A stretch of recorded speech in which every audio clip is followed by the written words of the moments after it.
que no puede soportar. Pronto el dolor terminará, tu oración escuchará, su mano te sostendrá. Mira al Señor, Él te ayudará. No desmayes, no desmayes, no es el fin, no es el fin, no ha acabado, es solo el principio, es solo el principio. Si en Dios confía, todo nuevo es, todo nuevo es.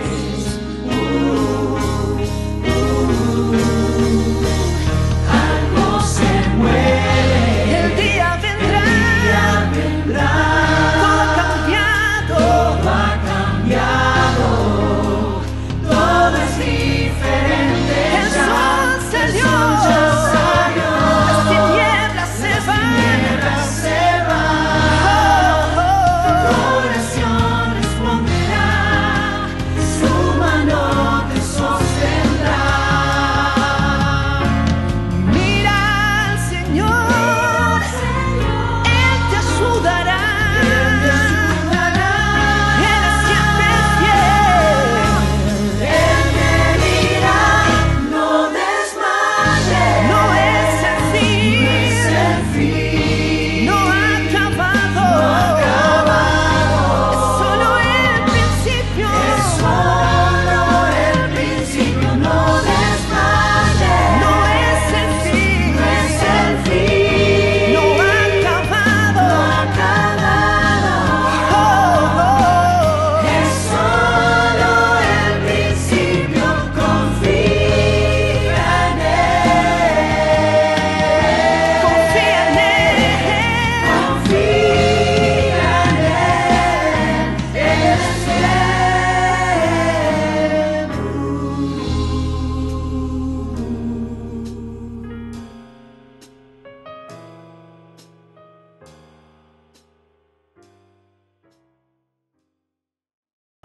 Buenos días, queridos hermanos, muy bienvenidos. Dios les bendiga muy ricamente.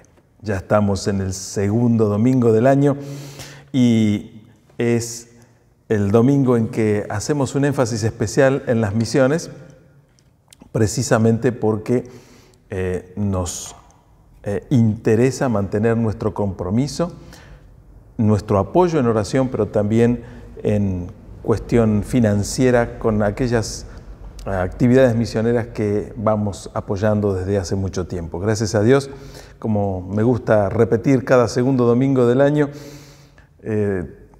Dios nos ha permitido no solo tener esta inquietud y este desafío, sino también es fiel y nos permite cumplir con cada uno de nuestros compromisos. Ya estamos en el segundo domingo del año. El año ya arrancó, ya empezó. Como diría un antiguo canal de televisión, explotó el verano. Y explotó el verano y explotó la pandemia de coronavirus con la variante Omicron, que es mucho más virulenta en su contagiosidad, pero aparentemente muchísimo menos grave en sus efectos físicos. Obviamente, gracias a Dios, hemos pasado la última semana del año pasado y la primera de este año por esa experiencia y gracias a Dios sin mayores consecuencias. Y ya estamos nuevamente aquí para compartir la bendición de Dios y los desafíos de Dios para nuestras vidas. Cuando estamos terminando un año, como solemos hacer, tenemos muchas ganas de que el año termine con todas las cargas y todas las preocupaciones que hemos vivido y muchas ganas de que empiece uno nuevo, como si ese cambio de almanaque fuera a cambiar de alguna manera las situaciones circundantes, las circunstancias que nos tocan vivir. Sabemos que no es así, pero de todas maneras mantenemos esa ilusoria esperanza de que las cosas cambien. Las cosas cambien de afuera, pero también cambien de adentro. que alguna cosa novedosa pase, que el Señor obre de una manera extraordinaria, como siempre oramos y siempre esperamos. Pero la pregunta que quiero hacerme y quiero compartir contigo es, ¿y ahora qué? ¿Y ahora qué? Ya empezó el año, ya estamos en el segundo domingo. Ya estamos escuchando las noticias y sabemos que este verano será el verano del estallido del coronavirus versión Omicron. Ya sabemos que, como dice un chiste que circulaba por las redes sociales, si no tenés amigos que hayan tenido coronavirus en estos últimos días, entonces es posible que no tengas amigos. Muchos de nuestros conocidos, muchos de nuestros familiares, muchos de nuestros allegados están contagiados. Y probablemente, como alguno también aventura por allí, es posible que ninguno de nosotros podamos esquivar de alguna forma el contagio. Pero ese no es, gracias a Dios, ese no es un problema que nos deba preocupar, porque hasta aquí nos ha ayudado el Señor y Él seguirá haciéndolo, y solo pasará con nosotros lo que Dios permita que pase. Y nuestra confianza y nuestra esperanza están puestas y seguirán estando puestas en el propósito, la voluntad de Dios sobre nuestras vidas. Aquel que comenzó la buena obra en nosotros la perfeccionará. Aquel que trazó un camino de antemano para que transitemos por él, nos acompañará en ese tránsito. Aquel que nos llamó, nos fortalecerá. Y todo lo podremos en Cristo, como siempre, que es quien nos fortalece. Pero la pregunta es, ¿y ahora qué? ¿Y qué de mi vida personal? ¿Y qué de mi vida espiritual? ¿Y qué de mi vida familiar? ¿Y qué de mi vida social? ¿Y qué de mi vida laboral? ¿Y qué de mi vida en todos los aspectos que quiera enfocarla? ¿Y ahora qué? Y por ahí tenemos que abandonar de alguna manera esa fantasía de una expectativa mágica, de que algo cambie mágicamente, de que algo suceda extraordinariamente, de que desciendan ángeles del cielo y hagan, y con un toque particular en mi vida o en la vida de mi familia, hagan que las cosas sean diametralmente opuestas a lo que son y que ya no tenga ni que preocuparme ni que esforzarme. Y yo quiero compartir con cada uno de ustedes en esta mañana un pensamiento bíblico, en la primera carta del apóstol Pedro, donde él nos desafía, nos anima, nos exhorta, es decir, nos provoca amorosamente a que haya algunos cambios que tienen que ver no con cuestiones externas maravillosas, milagrosas, extraordinarias u ordinarias y comunes, sino que tienen que ver pura y exclusivamente con nuestras decisiones. Porque esta pregunta, ¿y ahora qué?, tiene la mejor y más apropiada respuesta en cada uno de nosotros. Porque el ahora qué va a depender, como siempre ha dependido, de la decisión que cada uno de nosotros tome. Y no nos damos cuenta, pero todos los días tomamos infinidad de decisiones. Algunas son pequeñas, nimias, casi ya no las tenemos en cuenta. ¿A qué hora me levanto? ¿A qué hora me acuesto? ¿Qué voy a almorzar? ¿Qué voy a merendar? ¿Qué voy a cenar? ¿Dónde voy a ir? Bueno, un montón de esas decisiones. Pero hay otras que no son tan cotidianas, que no son tan comunes, que no son tan corrientes. Y que si no las pensamos, si no las meditamos, si no las proyectamos, si no lo hacemos conscientemente, nada va a pasar. Entonces esa pregunta, ¿y ahora qué?, no va a tener una respuesta coherente porque nunca nos hemos puesto a trabajar en ese qué, que depende pura y exclusivamente de las decisiones que yo tome en mi propia vida, para mi propia vida, pero también en mi propia vida para la vida de mi prójimo inmediato, de mi familia, de mis contactos, de mis amigos, y para el prójimo no tan inmediato, el más mediato, como una consecuencia de aquellas decisiones que cada uno de nosotros tomemos. A veces somos fantasiosos o ilusos, o como dije antes, con este esta tendencia a un pensamiento mágico y pensar de que, bueno, las cosas sucederán como tienen que suceder, Dios proveerá, y esto si bien es cierto que Dios provee, pero también Dios está expectante y esperando que cada uno de nosotros asuma nuestra propia responsabilidad de hacer lo que debemos hacer, cuándo lo debemos hacer y cómo lo debemos hacer, y no estemos ilusoriamente como niños esperando que Él haga lo que nosotros tenemos que hacer. Y aquí vamos con el texto bíblico que está en la primera carta del apóstol Pedro, en el capítulo 2, arrancando desde el versículo 1, que dice: desechando pues toda malicia, todo engaño, hipocresía, envidias y todas las detracciones, desead como niños recién nacidos la leche espiritual no adulterada, para que por ella crezcáis para salvación, si es que habéis gustado la benignidad del Señor, acercándoos a Él, piedra viva, desechada ciertamente por los hombres, mas para Dios escogida y preciosa. Vosotros también, ustedes también, como piedras vivas, sean edificados como casa espiritual y sacerdocio santo, para ofrecer sacrificios espirituales aceptables a Dios por medio de Jesucristo. Y el versículo 9 continúa diciendo: mas vosotros, ustedes, son linaje escogido, real sacerdocio, nación santa, pueblo adquirido por Dios, para que anuncien las virtudes de aquel que los llamó de las tinieblas a su luz admirable.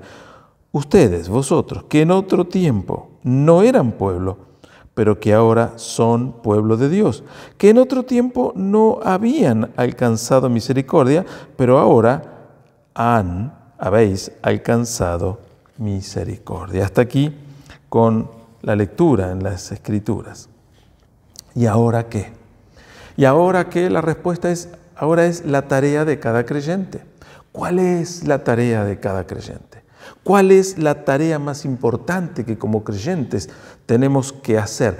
¿Cuál es la misión? ¿Cuál es la ocupación? ¿Cuál es el proyecto en que cada uno de nosotros como creyentes tenemos que enfocarnos? ¿En qué tenemos que enfocarnos?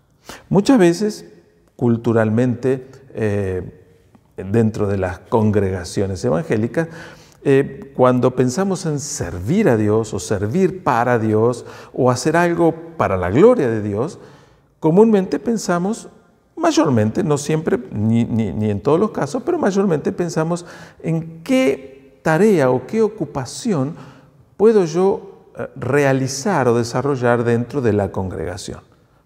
Desde los sugieres que atienden a las personas que llegan, desde las personas que se ocupan del orden y de la limpieza, desde las personas que organizan actividades, aquellas que piensan y se ocupan en la atención, en la decoración, aquellos que se ocupan en la formación y educación de niños, preadolescentes, adolescentes, jóvenes, mayores, aquellos que se ocupan en la predicación pública, congregacional, aquellos que se encargan de la música, del canto, de la adoración, del ánimo, del estímulo, del aconsejamiento, de la visita, del acompañamiento, de la misión. ¿Y ahora qué?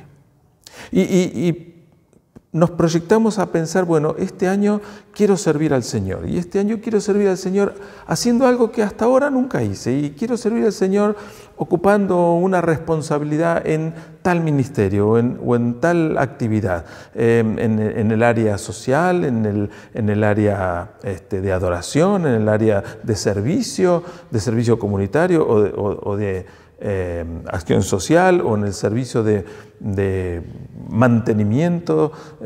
según mis dones y según mis capacidades y según las habilidades y los conocimientos que he adquirido, entiendo que debo, más que necesito, que debo ocuparme concretamente en hacer algo para la gloria de Dios dentro de la congregación. Y si bien cada una de esas actividades son necesarias, son importantes y son demandadas, obviamente, porque la congregación, la iglesia, la institución, la organización se maneja básicamente con la colaboración de cada uno de nosotros, cada uno, como decía, según sus dones o capacidades. Pero quiero decir que esa no es la principal, ni la más importante, ni la primordial de las ocupaciones que nosotros podemos hacer. En todo caso, eso sería algo secundario luego de ocuparnos en realidad de las tareas que como creyentes son realmente prioritarias y son más importantes para cada una de nuestras vidas y en las cuales ni siquiera tenemos que competir. Porque a veces uno dice, yo quiero participar del grupo de adoración, pero el grupo de adoración está completo, ya hay quien toca el teclado, la guitarra, la batería, ya hay quien canta y quien dirige, ya hay quien maneja el proyector de las canciones. Quiero participar en el área de servicio o de acción social o de comunión. Y resulta que ya hay un equipo formado y uno empieza a preocuparse, si no encuentro un huequito acá, no encuentro un huequito allá, ¿qué puedo hacer? Y algunos empiezan a pensar creativamente en hacer algo que nunca se hizo o que en esta congregación no se hace, para poder estar yo en ese lugar y no tener que competir con nadie. Pero ¿sabes qué cosa interesante? Cuando la palabra de Dios nos desafía a poner nuestra vida en servicio para la gloria de Dios, no está pensando básicamente en ninguna de esas cosas, en ninguna de esas tareas o de esas ocupaciones en las que algunas veces tenemos que competir o andar a los codazos para ver si podemos meternos y entrar, y donde muchas veces surgen incomodidades, inquietudes, surgen celos, envidias, competencias, cosas amargas que, bueno, también en la Biblia podemos ver que en la primera iglesia cristiana existieron esas cuestiones y los líderes de la iglesia tuvieron que actuar y poner a hombres espirituales que pudieran organizar y coordinar todas esas cosas. Pero, insisto, estoy dando vueltas en el concepto, pero sin entrar en el punto, y ya voy a entrar. ¿Cuál es la tarea? ¿Y ahora qué? Y ahora que empezó el año, y ahora que estoy decidido a servir al Señor, y ahora que tengo todas las ganas y todas las pilas, y ahora que a lo mejor me voy de vacaciones, pero cuando vuelva de vacaciones quiero arrancar con todo para que no me pase como el año pasado o el anterior, que empecé a flaquear y que al final fui dejando las cosas y nunca me comprometí, y en la iglesia hace falta, cierto, es verdad, en la iglesia hace falta el compromiso de todos, porque la iglesia somos todos y la constituimos y la llevamos adelante entre todos. Pero insisto, la más importante o las más importantes de todas las tareas que el Señor espera en un desafío de nuestras vidas no tienen que ver con esas cuestiones puntuales que desarrollamos en el ámbito del edificio o de la vida congregacional. Y aquí vamos con este pasaje que acabamos de leer en la primera carta del apóstol Pedro en el capítulo 2. Porque él empieza diciendo, y fíjense ustedes qué importante, parece que arrancara con los tapones de punta, ¿no? Dice, por lo tanto, despójense de toda clase de maldad, de todo engaño, de hipocresía y envidia y toda clase de chismes. Es interesante que el apóstol Pedro está diciendo, si ustedes quieren realmente encarar la tarea de que cada cristiano debe asumir con toda responsabilidad, con toda seriedad y con un compromiso inamovible, lo primero que tiene que hacer es despojarse de todas aquellas cuestiones emocionales que afectan nuestras relaciones interpersonales y que nos mueven muchas veces a actuar con maldad, con engaño, con hipocresía, con envidia y con chisme. Obviamente, estas últimas palabras, ¿no? La hipocresía, la envidia y los chismes son la raíz del veneno que siembra Satanás en cualquier grupo humano, pero particularmente en una congregación cristiana, porque el principio unificador en cualquier congregación guiada por el Señor es la unidad, es el amor, es el respeto, es el cuidado mutuo, y por eso es que celebramos por medio de los símbolos del pan y del vino el sentido de la comunión, porque la comunión es la vértebra o la columna vertebral que mantiene unida a todas las funciones y a todas las personas dentro de una congregación. Entonces, dice, si ustedes quieren ocuparse de la cosa más importante, que es realmente necesaria y que no puede faltar en ninguna congregación, para que esa congregación siga existiendo como tal, ocúpense de la unidad, ocúpense de la comunión, pero de la comunión unos con otros, no del ministerio de comunión, que es importante y hay personas que siempre están atentas a esas cosas y siempre debe ser un ministerio bien constituido en cuanto a voluntades y disponibilidad.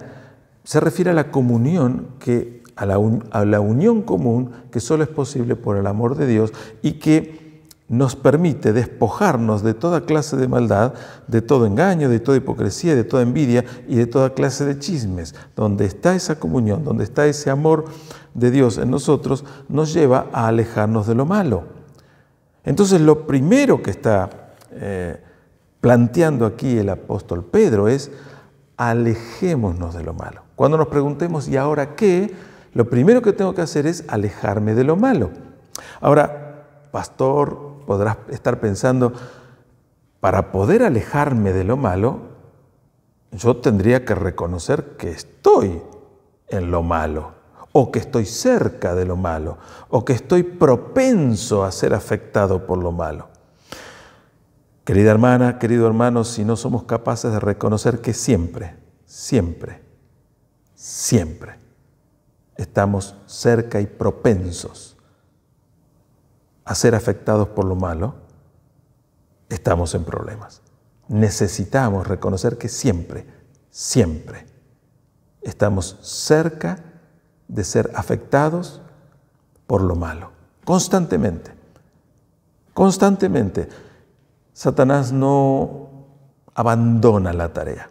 Satanás no descansa jamás. Y Satanás va a estar siempre, constantemente, acechando como león rugiente, buscando a quien devorar. Siempre buscando la manera de provocarnos, de debilitarnos, de inquietarnos, de desafiarnos, para que lo malo que nos acecha, el pecado que nos acecha, como decía el apóstol Pablo, nos alcance, nos atrape, nos enrede, nos haga caer, nos haga enojar, nos haga claudicar y nos haga entrar en la maldad, en el engaño, en la hipocresía, en la envidia y en toda clase de chismes. Cuando estamos en esas cosas, muchas veces ni siquiera nos damos cuenta que hemos caído en lo malo. Y ya estamos revolcándonos en esas cosas, creyendo que nosotros estamos bien, pero de lo que hablamos y de lo que hacemos tiene razón por lo que otros hacen.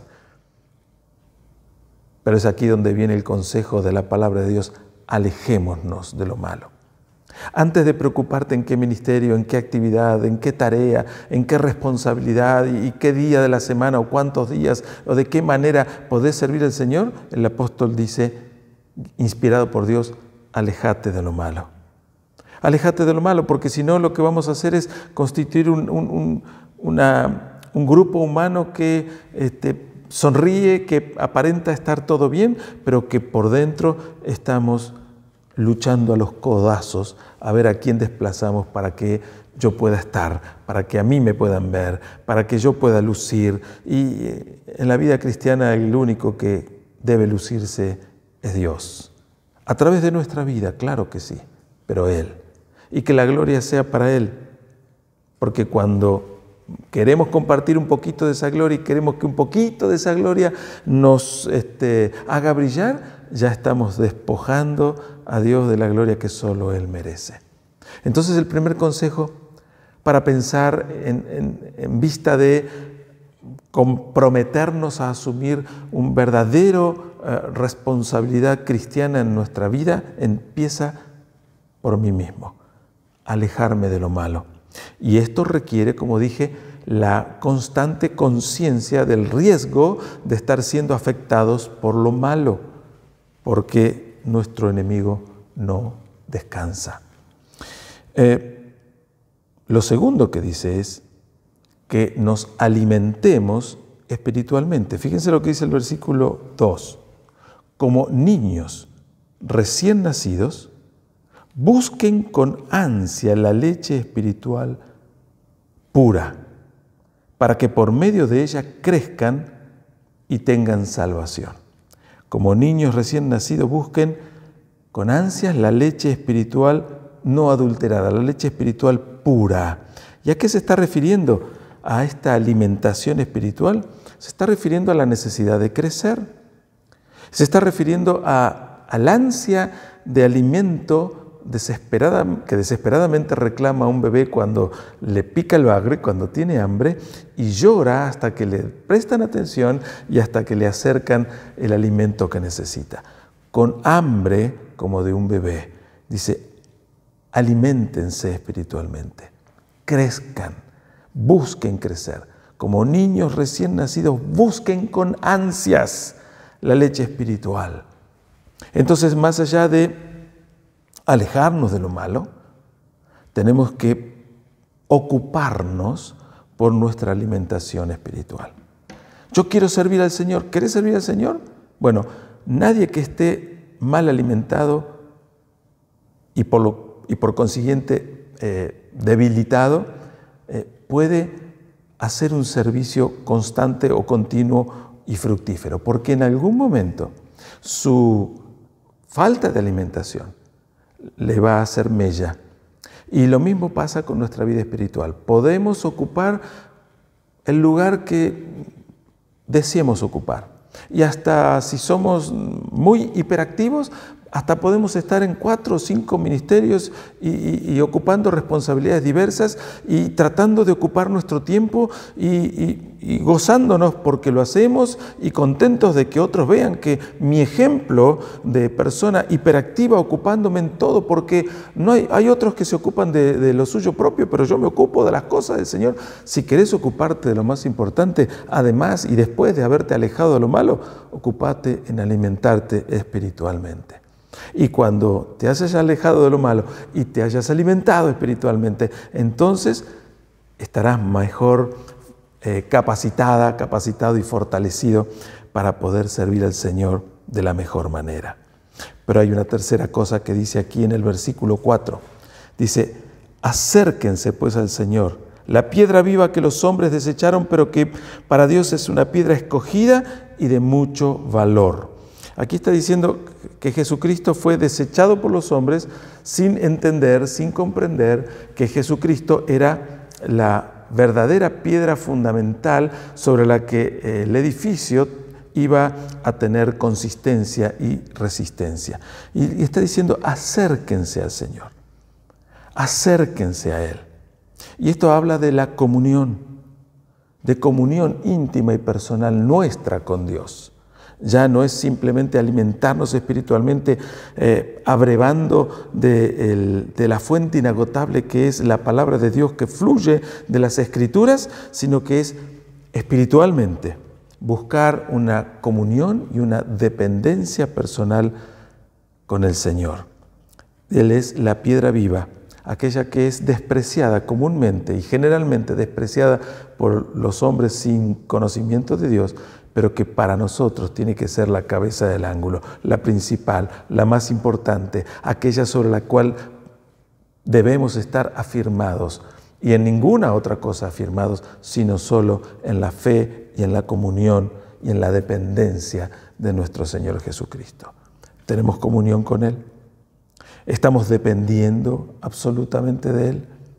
¿O a veces tomamos la rienda por nuestra cuenta y tratamos de guiar nuestra vida según nuestro parecer y no dejamos que el Señor en comunión con nosotros y nosotros en dependencia de Él nos guíe por el camino correcto. Entonces, voy repasando: alejarnos de lo malo, fundamental; alimentarnos espiritualmente, ineludible, pero acercarnos a Él para tener esa comunión y esa dependencia. En cuarto lugar, en el versículo 5, dice: de esta manera Dios hará que ustedes, como piedras vivas, constituyan un templo espiritual.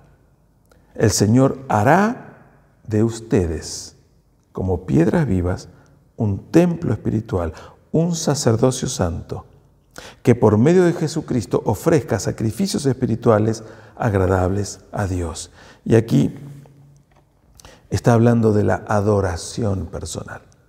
Nosotros solemos disfrutar de la adoración cúltica, solemos disfrutar de alabanzas y expresiones de adoración muy bien musicalizadas y muy bien cantadas, o cuando lo hacemos comunitariamente aquí en la congregación. Pero hay algo que todavía es mucho más importante. Si bien esta adoración comunitaria es fundamental y muy importante, pero hay una que es todavía más básica, más fundamental y mucho más importante, que es la adoración personal. Porque a veces nosotros, cuando estamos congregados, podemos acoplarnos o engancharnos en la adoración comunitaria, pero algunas veces no estamos participando espiritual y conscientemente, con toda integridad, en esa adoración. Por eso es que la adoración personal, esa adoración espiritual, se constituye o se define en la Biblia como la verdadera adoración. Y nos desafía a Dios a buscar esa verdadera adoración para relacionarnos con Dios, porque Dios busca tales adoradores que lo adoren en espíritu y en verdad. Y aquí está diciendo el pasaje: de esta manera Dios va a hacer de ustedes, como piedras vivas, un templo espiritual. Dios quiere construir el templo, no el de paredes de material, sino el templo, el verdadero templo espiritual, lo construye no con los ladrillos materiales, sino con piedras vivas, que somos cada uno de nosotros, que constituimos el pueblo de Dios. Pero dice: un sacerdocio santo, que por medio de Jesucristo ofrezcamos sacrificios espirituales agradables a Dios. Nuestra vida ofrecida en la presencia de Dios, nuestra vida derramada y entregada en las manos de Dios, es la que constituye el verdadero sacrificio espiritual, ese que es genuinamente agradable a Dios, santo y perfecto, como dice Pablo escribiendo a los romanos. Entonces, si bien es fundamental alejarnos de lo malo, es primordial alimentarnos espiritualmente, es importantísimo esencialmente acercarnos a Él y tener comunión y dependencia de Dios, es fundamental que le reconozcamos como nuestro Dios y nuestro Señor. Y cuando decimos reconocerle o aceptarlo como nuestro Señor, estamos diciendo como el que da las órdenes, como el que manda, como el que gobierna, como el que baja la línea y nosotros obedecemos. Una adoración personal, una adoración verdadera, genuinamente espiritual, es lo que Dios está demandando de cada uno de nosotros. Y por último, en el versículo 9, es un pasaje que muchas veces generalmente usamos para motivarnos en el llamado misionero, en el desafío misionero. Dice: pero ustedes son una familia escogida, un sacerdocio real, un sacerdocio al servicio del Rey, una nación santa, un pueblo adquirido por Dios, y esto es así para que anuncien las obras maravillosas de Dios, el cual los llamó a salir de la oscuridad para entrar a su luz maravillosa. Este pasaje generalmente lo enfocamos y lo aplicamos cuando pensamos y cuando hablamos en el llamado misionero y en la tarea misionera, pero muchas veces perdemos la perspectiva de que el llamado misionero y la tarea misionera es un llamado de Dios para todos los creyentes, porque no es solo misionero el que sale de su ciudad, de su provincia o de su país para ir a predicar a otra nación o a otra cultura o a otro lugar. El llamado misionero es para todos los creyentes, porque aquella comisión del Señor, pues ahora vayan y prediquen el Evangelio a toda criatura, dice, empezando en Jerusalén, empezando acá, continuando con el barrio vecino o con la ciudad vecina, y así extendiéndonos hasta lo último de la tierra. Pero algunos estaremos aquí, otros estarán allá, y otros irán hasta lo último de la tierra, pero para todos, absolutamente para todos. Es el desafío, es el llamado de Dios. Entonces, luego de haber comprendido nuestra necesidad de alejarnos de lo malo, luego de haber asumido la responsabilidad de alimentarnos espiritualmente, luego de comprender la necesidad de acercarnos a Él y mantener esta comunión y dependencia de Dios y reconocerlo a Él como nuestro Dios y nuestro Señor, tenemos que someternos bajo el mandato de Dios y obedecer este desafío de anunciar el mensaje de salvación. Y el mensaje de salvación habla de la misericordia de Dios, porque por misericordia Dios no nos castigó a causa del pecado por el cual merecíamos la muerte. Dios no nos quitó la vida, sino que a causa de la misericordia nos expresó su amor. A causa de la misericordia nos expresó y manifestó su perdón y personificó, encarnó el perdón, ocupando Él mi lugar al morir Él en la cruz y cargar allí con mi pecado y el pecado de toda la humanidad. Entonces el mensaje del Evangelio que somos desafiados a anunciar incluye la misericordia de Dios, el perdón obtenido por la obra de Cristo en la cruz, implica también incluir la gracia, que es la aplicación de ese perdón, la manifestación de ese perdón, la apropiación de ese perdón que Dios hace por medio de Jesucristo en la vida de cada uno de nosotros. No merecíamos el perdón, merecíamos el castigo.